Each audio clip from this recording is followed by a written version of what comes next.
प्यारे बच्चों, आपके पाठ्यक्रम में हिंदी विषय में 3 खंड हैं मुख्यतः, गद्य खंड, काव्य खंड और संस्कृत परिचयिका। इसमें प्रथम खंड गद्य खंड का प्रथम पाठ मित्रता शीर्षक निबंध है, जिसके रचनाकार हिंदी के मूर्धन्य साहित्यकार आचार्य पंडित रामचंद्र शुक्ल जी हैं। आचार्य रामचंद्र शुक्ल जी के जीवन परिचय एवं साहित्यिक व्यक्तित्व से आपको इसके पूर्व की कक्षा में जानकारी प्रदान की गई है। आज हम लोग उनके द्वारा लिखे गए मित्रता शीर्षक निबंध के विषय में जानकारी प्राप्त करेंगे, लेकिन इससे पहले कि हम मित्रता शीर्षक निबंध के संबंध में पढ़कर जानकारी प्राप्त करें, आप लोग यह जान लीजिए कि आपकी बोर्ड परीक्षा में किसी भी गद्य से संबंधित पाठ से गद्यांश दिए जाते हैं और उस दिए गए गद्यांश से संबंधित 3 प्रश्न आपसे बोर्ड परीक्षा में पूछे जाते हैं। प्रथम प्रश्न, पहला प्रश्न यानी जो आपका है वह उस गद्यांश का संदर्भ, अर्थात वह गद्यांश किस पाठ से लिया गया है और उसके रचनाकार कौन है, तथा जो गद्यांश आपके प्रश्न पत्र में आया रहता है उसकी कुछ पंक्तियां रेखांकित की गई रहती है, अंडरलाइन रहता है। तो जो दूसरा प्रश्न आपका होता है वह उसी रेखांकित अंश की व्याख्या से संबंधित होता है। इन दोनों प्रश्नों के अतिरिक्त वही अवतरण जो आपके प्रश्न पत्र में दिया जाता है उसी अवतरण से संबंधित एक और प्रश्न पूछा जाता है। इस प्रकार गद्यांश से संबंधित कुल 3 प्रश्नों के उत्तर आपको देने होते हैं। प्रत्येक प्रश्न 2 अंक का होता है। तो आचार्य शुक्ल जी के द्वारा लिखा गया है जो मित्रता पाठ है, यह वैसे भी आपके लिए अति महत्वपूर्ण है, क्योंकि इसमें हमको किस प्रकार से अपने जीवन में मित्र का चयन करना चाहिए इसकी बड़ी ही तथ्यपरक और उत्तम विवेचना प्रस्तुत की गई। अपने निबंध के प्रारंभ में ही शुक्ल जी ने स्पष्ट कर दिया है कि जब भी कोई युवा पुरुष अपने घर से बाहर निकलता है, बाहर के संसार में प्रवेश करता है, तो उसके सामने सबसे बड़ी चुनौती होती है मित्र के चुनाव की। और चूंकि मानव का स्वभाव है कि वह अपनी जान पहचान बनाना चाहता है, लोगों से मेल मिलाप रखना चाहता है, इसलिए वह बहुत तीव्र गति से बिना सोचे समझे अपनी मित्रता के दायरे को, अपने परिचय के दायरे को बढ़ाता जाता है और वही परिचय का दायरा उसका बढ़ता है। कुछ ही दिनों में उसके परिचित दायरे के लोगों में से उसके मित्र हो जाते हैं। तो लेकिन इससे पूर्व कि हम किसी को मित्र बनाएं, मित्र और परिचित दोनों 2 संबंध। परिचित का मतलब सामान्य परिचय, जिसके विषय में हम थोड़ा बहुत जाने, वो हमारे विषय में थोड़ा बहुत जाने, जबकि मित्र, जब परिचय की गहराई उत्पन्न हो जाती है तो वह स्थिति मित्रता की होती है। ऐसे में हमारा मित्र हमारे प्रत्येक सुख दुख का सहभागी होता है और हम अपने मित्र के प्रत्येक सुख दुख के सहभागी होते हैं। इसलिए शुक्ल जी ने हमको एक प्रकार से रास्ता दिखाया है कि मित्र का चुनाव बहुत सोच समझ कर करना चाहिए, क्योंकि मित्र के चुनाव, उचित मित्र के चुनाव से हमारा जीवन सफल हो जाता है। जबकि हमने अगर बिना सोचे समझे मित्र बना लिया तो कहीं ना कहीं उस बुरी संगति में पड़कर हम भी उसी बुराई को ग्रहण कर लेते हैं और अंततः हमको जीवन में हानि सहनी पड़ती।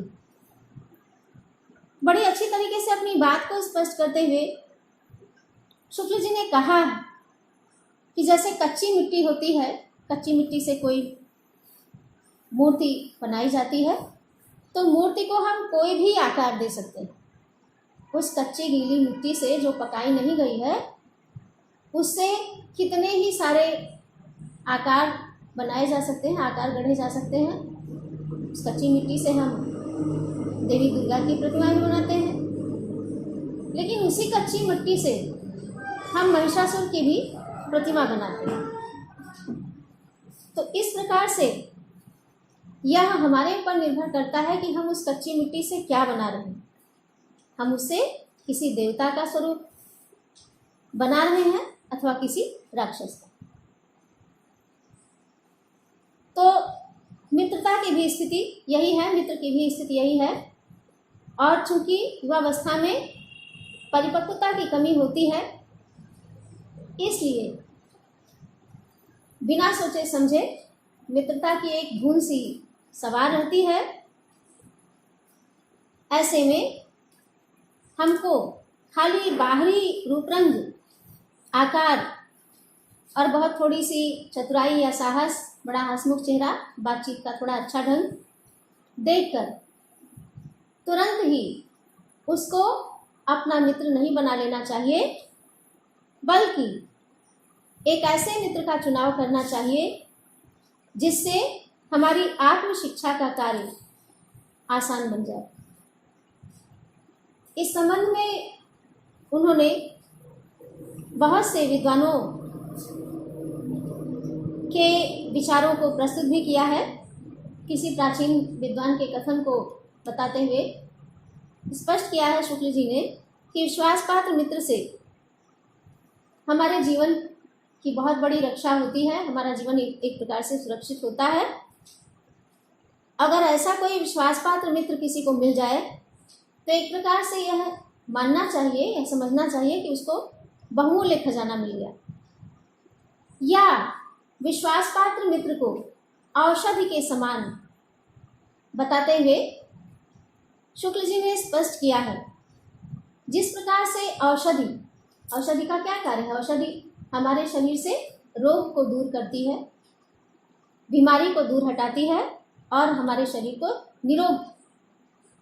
निरोगता प्रदान करती है, स्वस्थ बना देती है। हम शारीरिक रूप से औषधि के माध्यम से स्वस्थ हो जाते हैं। तो ठीक इसी प्रकार से उत्तम मित्र भी है, विश्वासपात्र मित्र ही है।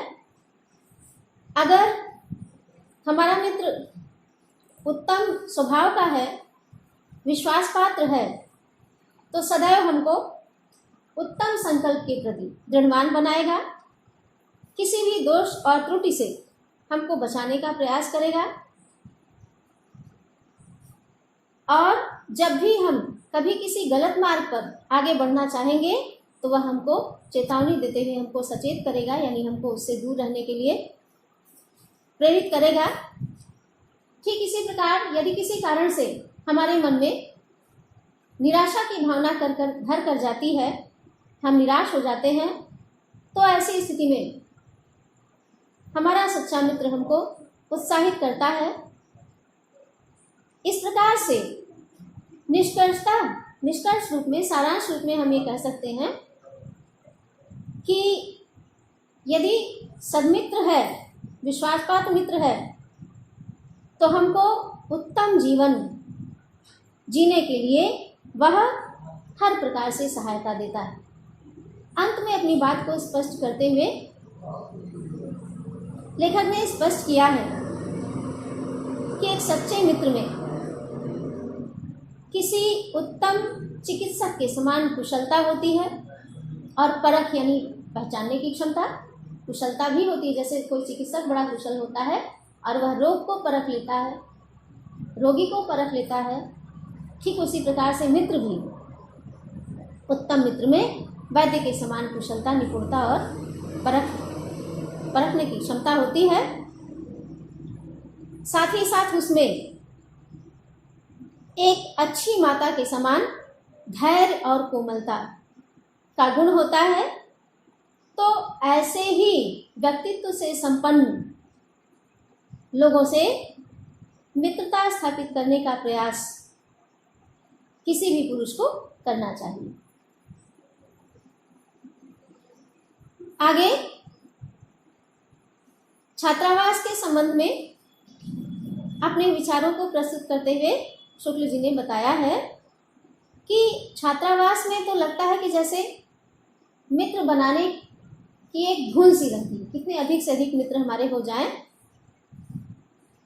उस समय सामान्यतः न तो हम उसके उत्तम स्वभाव की परख करना चाहते हैं और न ही किसी के गुण दोषों की बहुत अधिक विवेचना करना चाहते हैं, बल्कि एक अति उत्साह में आकर कितने अधिक से अधिक मित्र हम बना लें, बस यही उद्देश्य हमारा रहता है।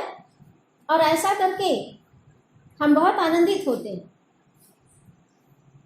लेकिन यह स्थिति ठीक नहीं है, क्योंकि छात्रावास में जो मित्रता की धुन सवार करके हम मित्र बनाते चले जाते हैं, उनसे हमको जीवन का कोई भी सार्थक पक्ष मिलने वाला नहीं है। तो इस प्रकार से इस निबंध में शुक्ल जी ने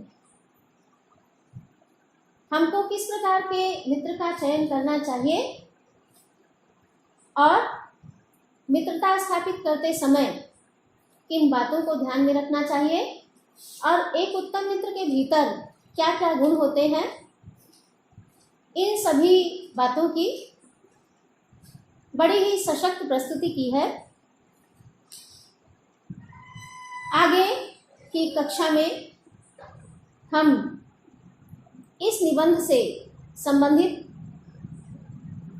मित्र के गुण और दोष या मित्रता स्थापित करते समय हमारा क्या कर्तव्य है, इसको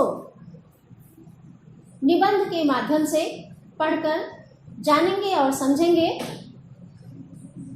आज के लिए हमारी चर्चा यहीं समाप्त होती है।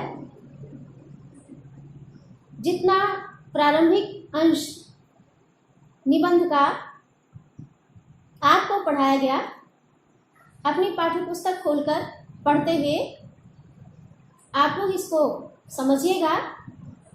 साथ ही